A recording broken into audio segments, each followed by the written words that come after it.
கிரெட்டாவில் வந்து ட்ரிப்பை பற்றி பார்ப்போம். கரண்ட் ட்ரிப்புன்றது வந்து நம்ம காரை ஆன் பண்ணி ஆஃப் பண்ணுற வரைக்கும் எவ்வளோ டிஸ்டன்ஸ் போயிருக்கோம், எவ்வளோ டைம் ஆகிருக்கு, எவ்வளோ மைலேஜ் வந்திருக்கு அப்படின்றத காமிக்கும்.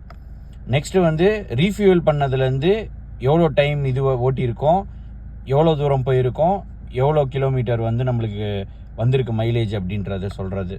நெக்ஸ்ட்டு வந்து லாஸ்ட் ரீசெட், மேனுவலாக நம்ம எப்போ ரீசெட் பண்ணோமோ அந்த டைம் காமிக்கிறது. அடுத்து வந்து ஆட்டோ ஸ்டாப். இது வந்து நம்ம ஆட்டோ ஸ்டாப்பில் நம்ம ஐடியல் ஸ்டார்ட் ஸ்டாப் வச்சுருப்போம்ல, அதை வந்து எவ்வளோ டைம் இது பண்ணியிருக்கு அப்படின்றத வந்து இங்கே சொல்கிறது. அவ்வளோதான் கொடுத்துருக்காங்க.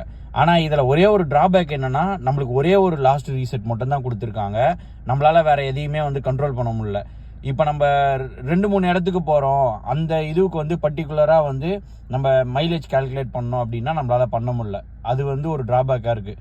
பழைய கிராண்ட் i10 மாடல்லலாம் நான் வச்சுருந்தப்போ வந்து ட்ரிப் A ட்ரிப் Bன்னு 2 கொடுத்துருப்பாங்க. அது வந்து யூஸ்ஃபுல்லாக இருந்துச்சு. இது வந்து யாருக்குன்னா இதை நீங்கள் நோட் பண்ணீங்க அப்படின்னா அதையுமே வந்து கமெண்ட்ஸில் சொல்லுங்கள்.